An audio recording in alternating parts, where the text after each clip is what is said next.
Hello दोस्तों, welcome to ICM channel. आज हम सभी डिस्कस करने वाले हैं दो स्टॉक के बारे में।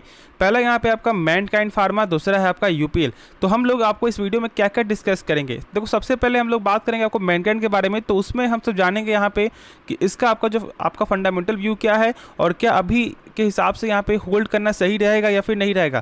फिर हम लोग बात करेंगे आपका जो यूपीएल के बारे में। तो उसमें हम सब लोग यहाँ पे देखेंगे फंडामेंटल प्लस आपका टेक्निकल चार्ट से देखेंगे कि क्या अभी सपोर्ट है, क्या आपका रेजिस्टेंस है। तो ये चीज़ से आपको बेहतर से समझ में आ जाएगा।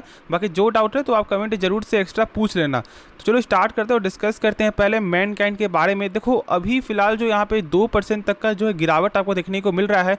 और ऐसे तो यहाँ पे मार्केट सेशन में ऑलमोस्ट आपका 3% से भी ज़्यादा गिरावट हो रहा था और अभी भी फिलहाल मार्केट ओपन है और जो टाइम बचता है वो है 15 मिनट। तो क्या इस 15 मिनट में यहाँ पे गेन होगा या फिर आपको गिरावट हो, ये तो कोई नहीं जानता। लेकिन मेरे हिसाब से आपको क्या करना चाहिए वो यहाँ पे आप जान लो। तो देखो कंपनी यहाँ पे ख़राब नहीं है, बस आपका पर्पस क्या है वो यहाँ पे आप पहले समझ लो। यदि आप शॉर्ट टर्म पर्पस के लिए हो तो यहाँ पे आप जो है 50% प्रॉफिट बुकिंग कर सकते हो और 50% यहाँ पे होल्ड करके चलो, यदि आपको ज़्यादा डर लग रहा है तो। यदि ऐसा नहीं है तो यहाँ पे आप होल्ड करके भी चल सकते हो। बाकी लॉन्ग टर्म के लिए तो आप खुद ही समझदार हो कि लॉन्ग टर्म के लिए आपको क्या करना चाहिए। क्योंकि जब आपने कंपनी में जब पैसा लगाया होगा तो आप खुद से यहाँ पे सोचोगे कि क्या ये जो सेक्टर यहाँ पे आगे जाएगा। और कंपनी का जो पी जो था ना वो यहाँ पे 43 का आपको देखने को मिल रहा था। तो ये भी चीज़ का आपको ज़रूर से यहाँ पे ध्यान देना है कि कंपनी का थोड़ा यहाँ पे आपको हाई वैल्यूएशन, लेकिन इतना भी ज़्यादा हाई नहीं है कि हम लोग यहाँ पे बोल दें कि कंपनी का बहुत ज़्यादा ही वैल्यूएशन है। ठीक है, तो इस कदर का भी नहीं है। बाकी यदि कुछ कंपनी का बेसिक भी चेक करोगे पैरामीटर, तो यहाँ पे आप देख रहे हो कि कंपनी का जो आरओसी है वो यहाँ पे 30% का है। यानी कि कंपनी जो अपने ऊपर 100 रुपया लगा रहा है वही 100 रुपया कंपनी का एक साल बाद बन जाता है 130 रुपया 60 पैसा। अब मैंने एक चीज़ और बताया कि देखो यहाँ पे किसी भी कंपनी का जो है आरओसी हो या फिर आपका जो है आरओई, दोनों ही यहाँ पे आपका 12% के ऊपर होना चाहिए और दोनों ही नंबर यहाँ पे जो है 12% के ऊपर देखने को मिलता है। तो दिक्कत वाली कोई भी बात नहीं है। कंपनी का जो बेसिक पैरामीटर है वो यहाँ पे सही है। फिर देखो यहाँ पे आगे हम लोग जब चेक करें तो यहाँ पे देखोगे डेब्ट टू इक्विटी, तो यहाँ पे 0.11% है, जो आप जानते हो कि 1% से कम होना चाहिए कर्ज, और यहाँ पे 1% से कम। लेकिन बहुत सारी कंपनी का जब चेक करोगे ना तो ये जो आंकड़ा है 1% से कम होता है, लेकिन उसके बाद भी जो है उसका आपका फंडामेंटल वो कमज़ोर होता है। अब कैसे मालूम चलेगा आप लोगों को, तो चेक करना होगा आपको यहाँ पे इंटरेस्ट कवरेज रेशियो। अब ये क्या बताता है, देखो इसका मतलब है कि आपको यदि कंपनी जो 100 रुपये कर्ज ले रहा है तो इसका कितना गुना जो है कंपनी का सेल हो रहा है। अब जैसे कि मान लो यहाँ पे कंपनी का कितना हो रहा है, 100 रुपये कर्ज ले रहा है तो कंपनी का सेल्स आपका हो रहा है 40 टाइम्स, यानी कि 4000 रुपया सेल्स आपका हो रहा है। तो आप खुद ही यहाँ पे समझदार हो कि यदि जो कंपनी का 4000 सेल होगा तो क्या कंपनी यहाँ पे आपको डेप्ट में क्या डूब सकता है? ऐसा तो नहीं होगा ना, क्योंकि इतना ज़्यादा यहाँ पे सेल्स हो रहा है कि चांस ही नहीं बनता है कि कंपनी शायद यहाँ पे कर्ज में डूब जाए। लेकिन बहुत सारी कंपनी ऐसी है जिसका यहाँ पे 40 की जगह आपको 2 यहाँ पे रहता है, या फिर आपका 3 रहता है, या फिर आपका 4 रहता है। तो ये चीज़ आपको जरूर से यहाँ पे चेक करना है, कंसीडर करना है। यानी कि यदि कंपनी 100 रुपये कर्ज ले रहा है और यदि मान लो कि यहाँ पे किसी कंपनी का यहाँ पे 2 है तो यानी कि 200 रुपये ही सेल हो रहा है, तो कहीं ना कहीं यहाँ पे डर बना हुआ रहेगा कि शायद कंपनी जो है आपको भविष्य में यहाँ पे डूब सकता है। तो ये सब पैरामीटर आपको चेक करना है। बाकी अभी ज़्यादा कुछ यहाँ पे आपको लिस्ट देखने को नहीं मिल रहा है। बाकी जब होगा तो मैं आपके साथ यहाँ पे शेयर भी कर दूंगा। तो आपको समझ में आ गया यहाँ पे क्या करना है क्या नहीं करना है। तो हम लोग यहाँ पे नेक्स्ट स्टॉक के बारे में डिस्कस करते हैं। तो हम लोग यहाँ पे बात करेंगे आपका यूपीएल के बारे में। और देखो आज के दिन भी यहाँ पे 2% से ज़्यादा का जो गिरावट आपको देखने को मिला है।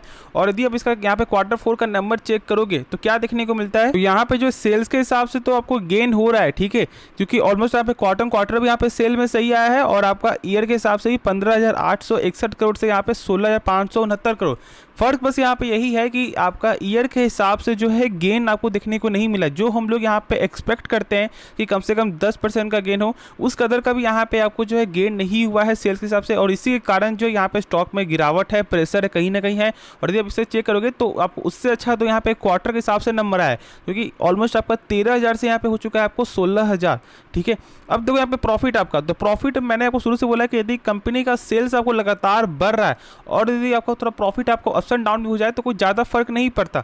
और यहाँ पे प्रॉफिट में देखोगे तो बहुत ज़्यादा यहाँ पे फर्क है। ऑलमोस्ट आपको जो 1735 करोड़ से कम होकर यहाँ पे आया है 1080 करोड़, ड्यू टू क्या कंपनी यहाँ का इंटरेस्ट भी बढ़ा है और साथ साथ यहाँ पे खर्च भी आपको बढ़ते हुए दिखाई दिया है कंपनी का। ये कॉमन चीज़ है, इसमें ज़्यादा हम लोग यहाँ पे ज़्यादा फोकस नहीं करेंगे। बस समझना आपको यही है कि यहाँ पे नंबर जो है, जो हम लोग यहाँ पे सोच रहे थे उस कदर का नंबर यहाँ पे देखने को नहीं मिला है। अब देखो यहाँ पे कुछ और खास बात, देखो यहाँ पे आपका प्रमोटर होल्डिंग चेक करोगे कंपनी का, तो इस बार यहाँ पे गेन आपको देखने को मिला है। ऑलमोस्ट आपका जो है 30.74% से आपका हो चुका है आपका 32.34%। फिर देखो आपका जो यहाँ पे FIS स्टेक, तो यहाँ भी गेन हो रहा है आपका ऑलमोस्ट आपका जो 1.5% तक का यहाँ पे गेन देखने को मिला है। लेकिन यहाँ पे आपका म्यूचुअल फंड ने अपना स्टेक जो है कम करते हुए दिखाई दिया है, और इसके कारण ज़्यादा कुछ प्रभाव यहाँ पे पड़ेगा नहीं, क्योंकि आपका जो है सारा जो स्टेक है वो यहाँ पे सही है। प्रमोटर का स्टेक भी सही देखने को मिलता है, प्लस आपको जो FIS, DIS प्लस आपका पब्लिक, इन चारों स्टेक का यहाँ पे सही ही देखने को मिलता है। देखो एक चीज़ यहाँ पे आप जान लो, कंपनी ये आपको बिलोंग करता है केमिकल सेक्टर से, और जो आपका केमिकल सेक्टर में इस तरह का सेल्स आपको हमेशा देखने को मिलेगा, जो मैंने अभी दिखाया, कभी प्रॉफिट ज़्यादा तो कभी प्रॉफिट आपका कम। तो इस कदर का आप लोग यहाँ पे पेशेंस चाहिए। फिर देखो यहाँ पे टोटल एसेट कंपनी का, तो वो भी यहाँ पे लगातार आपको गेन हो रहा है, तो दिक्कत वाली कोई भी बात नहीं है। और कंपनी फिर चेक भी कर लो यहाँ पे ROC, तो ये भी कोई ख़राब नंबर है नहीं, यहाँ पे आपका 15% का ROC भी देखने को मिलता है।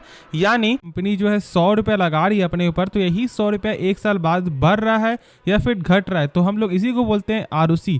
यानी कि और यहाँ पे 15% का ग्रोथ है, यानी कि यही कंपनी का 100 रुपये हो जाता है 115 रुपये। और मैंने बताया है बहुत सारे वीडियो में कि देखो यहाँ पे किसी भी कंपनी का जो ROC हो या फिर आपका ROE, दोनों यहाँ पे 12% के ऊपर होना चाहिए, और दोनों ही यहाँ पे 12% से ऊपर का जो नंबर आपको देखने को मिलता है। अब हम लोग इसका चेक करते हैं टेक्निकल व्यू। एक चीज़ आपको यहाँ पे जरूर जो ध्यान देना है कि कंपनी का जो सपोर्ट लेवल है ना, वो यहाँ पे आपका 696 से लेकर 693 के बीच में, और यदि आपको ये सपोर्ट के नीचे आज फिलहाल आपको क्लोजिंग यहाँ पे दे चुका है, तो कहीं ना कहीं यहाँ पे और ज़्यादा भी गिरावट आपको देखने को मिल सकता है। इस चीज़ का आपको यहाँ पे ध्यान देना है।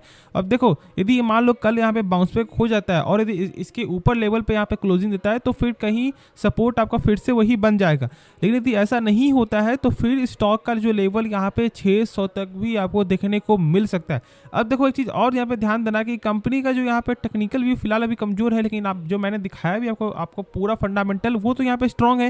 लेकिन आपका फंडामेंटल में से भी एक ऐसा पॉइंट है कि यदि कंपनी अपने यहाँ पे कर्ज को यहाँ पे कंट्रोल नहीं करता या फिर कर्ज को अपना बढ़ाता है, तो कहीं ना कहीं जो है संकट ज़्यादा ही आपको बढ़ जाएगा। अब मैं क्या बात कर रहा हूँ देख लो एक बार।